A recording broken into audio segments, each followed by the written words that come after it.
Hi everyone! Welcome back to our YouTube channel mga kalahi. So, kung bago ka lang sa channel ko, subscribe na and don't forget to hit the notification bell para notify ka sa mga videos na i-upload natin.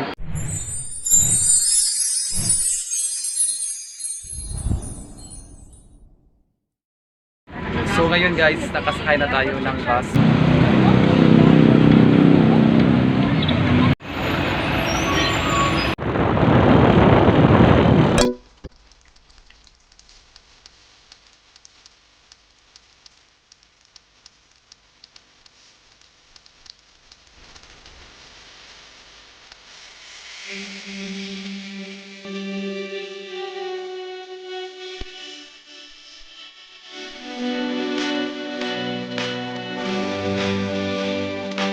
So mga kalahi, nandito na tayo sa Osmeña Peak, Dalaget. So hindi natin in-expect guys no na pupunta tayo sa Cacubiao Caves.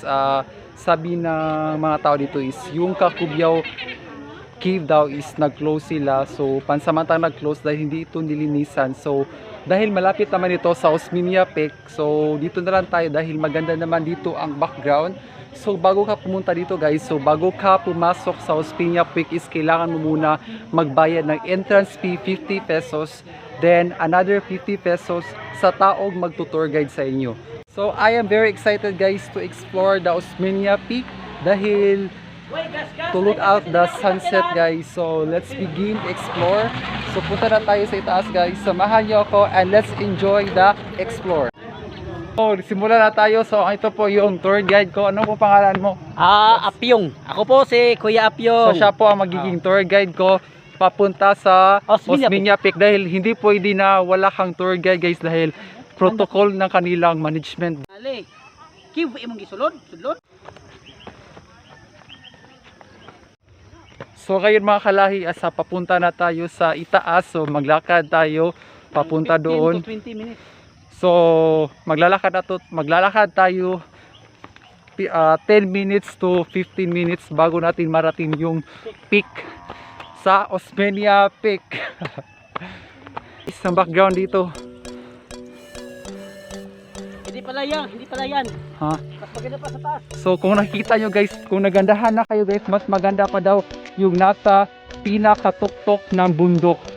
Pwede po mas. Iko po mas. Ayaw dadala yung So ito po yun guys. Naglalakad na tayo papunta sa itaas. So yung pong bundok guys, no, aakyatin natin, di ba? Ang taas-taas. Wala pa tayo half, pero ang kutas na.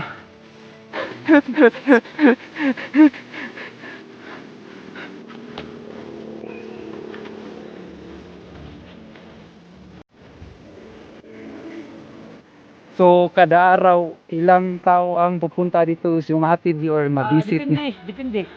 Baka tulog Domingo dahan job. Pero balay adlaw. Pero sa dila lagi nagsugod naman sa kuan. Tugod na magkanang kadaghan tao no.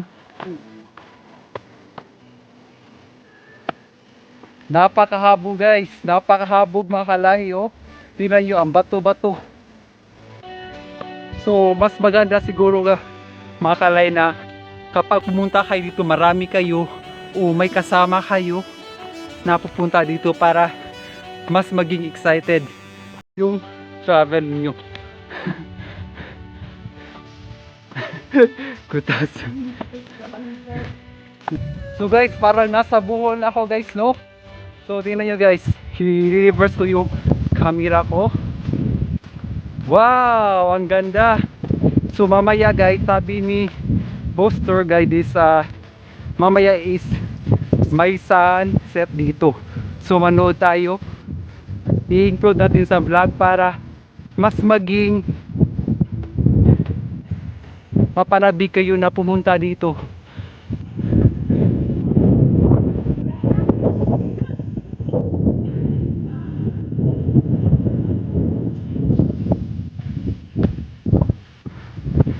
So mga 10 minutes to 15 minutes tayo makapaglakad dito.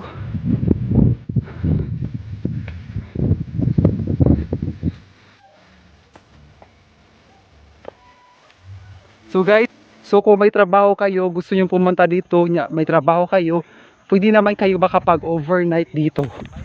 Kasi open ito 24 hours. Open ito 24 hours. Then maraming mga tao ditong pupunta dito dahil nagsimula na ang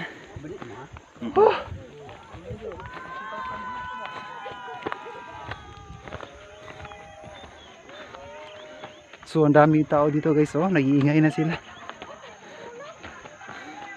So pwede kayong bumili dito ng mga gulay. May mga nagtitinda dito guys, so makabili na kayo ng mura.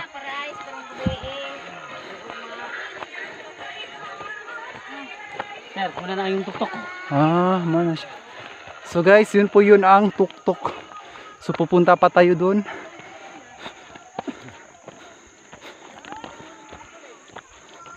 So boss, magtanong lang ako boss, so bakit pala tinawag ito na Osmeña Peak?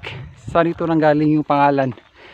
Noon, hindi po ito Osmeña Peak. Ano yan? Ang tawag po dito ay Tanawan. Tanawan. Kasi taas.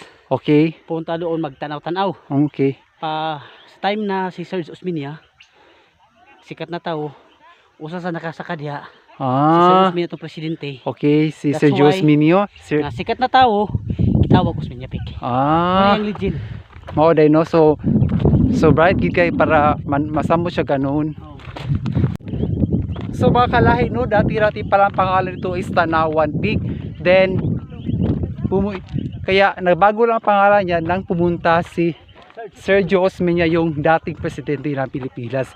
Kaya ipinangalan ito sa kanya para mas maging kilala pa ito sa buong Cebu o pwede na rin sa buong mundo. Osmeña Peak. Gutas! Woo! Pero worth it guys dahil kahit napakakutas na papunta doon sa itaas is ang fresh ng hangin. Napaka fresh ng hangin guys. Parang may aircon na nasa likod mo.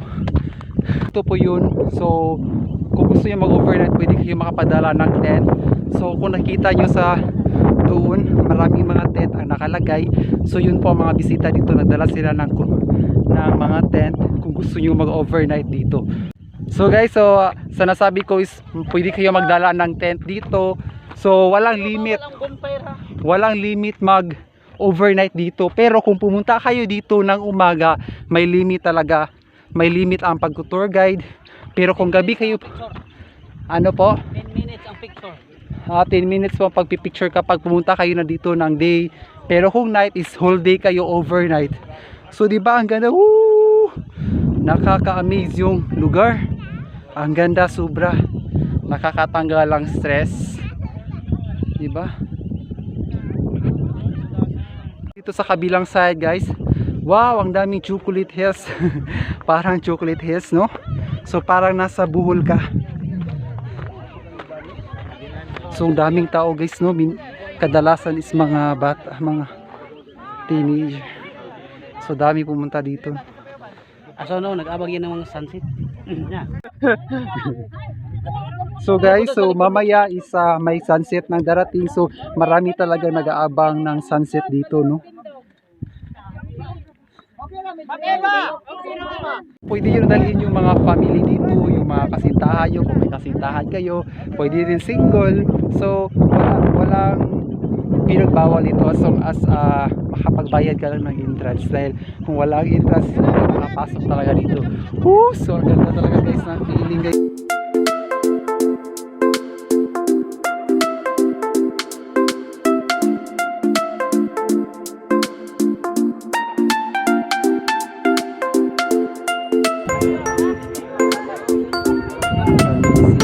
Parang wala ka sa Pilipinas guys, parang nasa ibang bansa ka, no? Dahil sa ng bundok dito.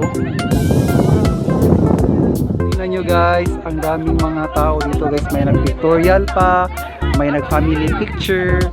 So yun po guys, no? Ang lawak ng kabundukan. So napanood ko ito sa social media guys, so kaya ng mga Facebook, YouTube. So ganda pala tingnan, mas lalong maganda guys kapag nandito ka talaga sa actual na nandito ka talaga, na nasa. So guys, pupunta tayo sa kabilang banda guys para makita nyo talaga ang buong kalawakan ng Osmeña Peak. Pwede ka na ako dito picturean. Dito kagi. Kagi dyan. Yo. So, hindi one, pwede kayo mag-picture. So, mas mabuti talaga na may kasama kayo para may makapag-picture sa iyo. Pero pwede naman kayo mag-isa dahil may tour guide na mag-picture sa iyo gaya ng ginagawa ng tour guide. So,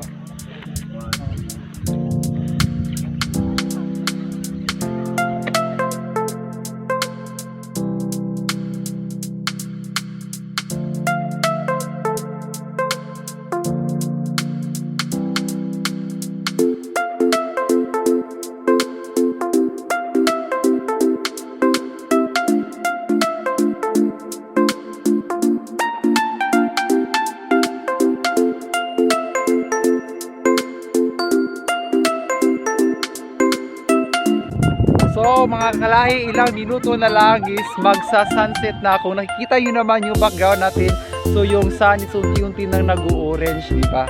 So ikot-ikot tayo ng kaunti para makita nyo naman yung background dito. Ang ganda pala ng basta hindi kayo masasayang yung oras sa pagpunta dito dahil napakalamig talaga ng simoy ng hangin. Parang nasa Baguio ka na. Remember ko na nung nasa Baguio ako, ang ginaw doon. Then masabi ko na parang katulad din dito dahil napakalamig talaga ng hangin. Kahit di ba nakita yun naman na may init pa. So hindi mo yun mafe-feel yung init dahil sa lamig ng hangin.